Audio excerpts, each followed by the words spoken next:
Salam jumpa dan jumpa lagi, saudara-saudara yang sudah terbiasa menerima berkat dari HKBP Setia Mekar dan juga yang baru menikmati berkat Tuhan melalui channel YouTube Renungan Harian HKBP Setia Mekar Resort Setia Mekar, yang dimaksudkan bukan hanya untuk seresort saja, tetapi untuk semua. Kiranya seluruh warga jemaat setiap hari memperlihatkan ucapan syukur kepada Tuhan melalui wajah yang ceria dan hati yang penuh sukacita dan selalu bersyukur di dalam Tuhan. Jangan lupa kabar-kabarilah sukacita dan kalau ada pergumulan sehingga kita bisa berdoa bersama, karena di dalam kebersamaan kita Tuhan hadir dan Tuhan bersama dengan kita. Selamat pagi saudara-saudaraku yang dikasihi Tuhan Yesus Kristus. Sebelum kita mendengarkan firman Tuhan, marilah kita berdoa. Damai sejahtera Allah yang melampaui segala akal dan pikiran, itulah kiranya menyertai saudara sekalian di dalam Kristus Yesus Tuhan kita. Selamat pagi saudara-saudara yang dikasihi Tuhan Yesus Kristus. Saya senang berjumpa dengan saudara pada hari ini. Perjumpaan kita di dalam firman Tuhan setelah kami pulang dari penanganan DSA otak di Rumah Sakit RSPAD yang ditangani oleh Dr. Terawan, dan puji Tuhan telah dilewati dengan baik, sukses, dan saya bisa kembali bersama-sama dengan saudara. Kali ini kita akan mendengarkan firman Tuhan yang akan dibacakan oleh Bapak Sintua T. Sitorus. Shalom, selamat pagi. Firman Tuhan untuk renungan kita pada pagi hari ini terambil dari Ibrani 13 ayat yang kelima. Janganlah kamu menjadi hamba uang dan cukupkanlah dirimu dengan apa yang ada padamu. Karena Allah telah berfirman, Aku sekali-kali tidak akan membiarkan engkau, dan aku sekali-kali tidak akan meninggalkan engkau. Berbahagialah orang yang mendengar firman Allah dan melakukannya. Amin. Itulah firman Tuhan, saudara-saudara, untuk kita hari ini. Terkait firman Tuhan ini, ada pertanyaan yang sangat menarik dari Nyonya J. MP Raja Guguk, Boru Hutagalung. Terima kasih atas pembacaan firman yang dibawakan oleh Amang Sintua Sitorus. Saya mewakili Ruas ingin mengajukan pertanyaan. Mengapa uang begitu kuat pengaruhnya, bahkan seringkali menjadi penentu hidup kita manusia? Mohon penjelasannya Amang Moliate. Shalom. Saudara-saudaraku yang dikasihi Tuhan Yesus Kristus, janganlah kamu menjadi hamba uang dan cukupkanlah dirimu dengan apa yang ada padamu, karena Allah telah berfirman, Aku sekali-kali tidak akan membiarkan engkau, dan aku sekali-kali tidak akan meninggalkan engkau. Artinya, Tuhan cukup bagi kita. Dia menjamin, menjaga, dan memelihara hidup kita. Bukan sekedar apa yang kita butuhkan, tapi memberikan rasa aman dan kita hidup dengan nyaman. Persoalan kita, karena uang sering dianggap bisa membeli segala sesuatu, walaupun ternyata ada hal-hal yang tidak bisa dibeli dengan uang. Dan yang kedua, sekalipun sudah punya uang, orang tidak merasa puas dengan apa yang sudah dimiliki, karena bisa dipakai untuk menyenangkan diri, maka akhirnya kita terperangkap melihat uang sebagai ukuran segala sesuatu. Oleh karena itu, saudara-saudara, firman Tuhan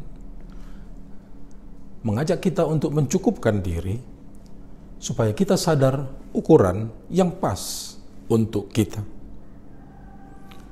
Mencukupkan diri itu berarti uang untuk kebutuhan kita. Persoalan menjadi hamba uang adalah persoalan kita, bukan persoalan uang.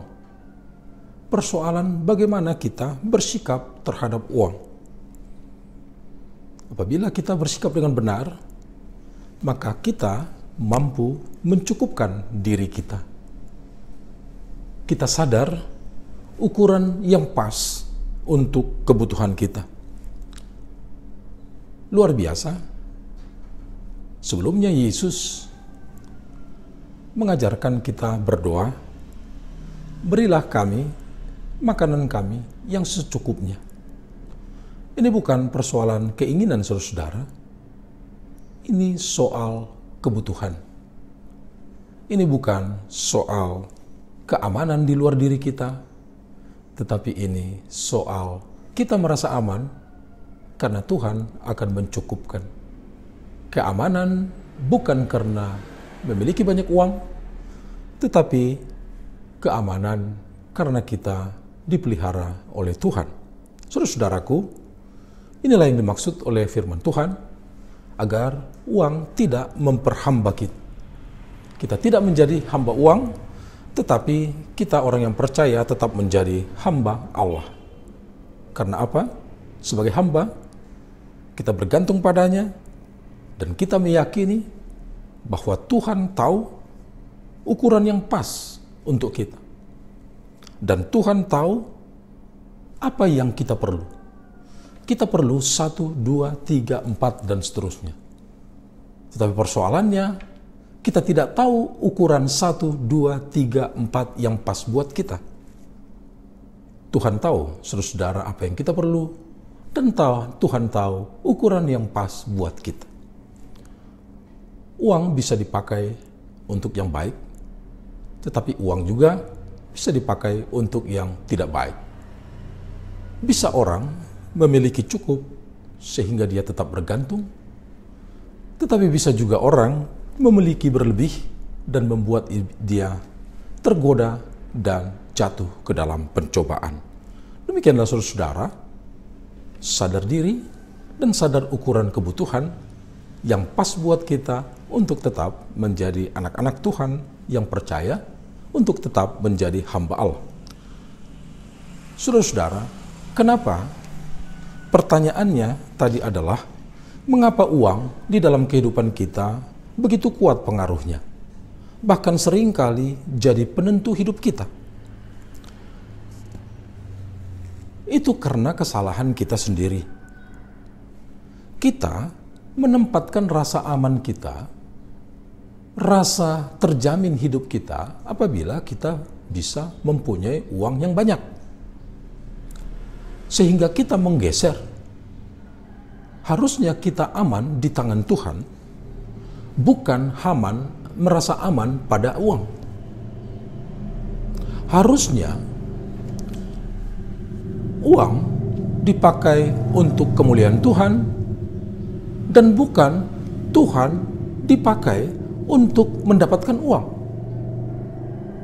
Kita beriman seringkali supaya diberkati, supaya mendapatkan sesuatu. Singkatnya, segala sesuatu yang bisa dibeli, supaya kita mendapatkan uang dari Tuhan. Itu sebetulnya logikanya. Dan inilah yang salah besar. Jadi, persoalan besar hidup kita adalah ketika kita menempatkan rasa aman kita pada uang, bukan pada Tuhan. Itu berarti kita menaikkan pangkat. Uang, kita naikkan pangkatnya menjadi penentu. Harusnya kita penentu dan kita pakai. Orang bisa naik pangkat, dapat uang. Tetapi jangan sekali-kali menaikkan pangkat uang. Karena itu sangat berbahaya. Kembali kepada pertanyaan dari warga jemaat yang sangat menarik. Mengapa uang begitu kuat pengaruhnya, bahkan seringkali jadi penentu hidup kita? Karena memang itulah kesalahan besar kita. menempatkan rasa aman pada uang dan menaikkan pangkat uang begitu tinggi yang harusnya menjadi alat yang kita pakai untuk kemuliaan Tuhan. Tapi kenyataannya secara tidak sadar kita sudah menjadi hamba uang. Kita mempertuan uang di dalam kehidupan. Saudara-saudaraku, marilah kita mengingat dan menghidupinya, dan kita latih diri. Gunakanlah uang dengan baik, dan jangan jadi hamba uang. Tetaplah jadi hamba Allah, karena Tuhan tahu apa yang kau perlu, dan Tuhan tahu ukuran yang kau perlu. Tuhan memberkati kita semua. Saudara-saudaraku yang dikasihi Tuhan Yesus Kristus, kita sudah mendengarkan firman Tuhan yang luar biasa. Firman Tuhan ingin menjadikan kita menjadi generasi yang handal di dalam zaman kita ini dengan segala tantangannya. Saudara-saudara, generasi handal adalah generasi yang selalu mengandalkan Tuhan. Bersama Tuhan, kita akan mampu memenangkan pergumulan. Bersama Tuhan, kita mampu. Kalau kita mau.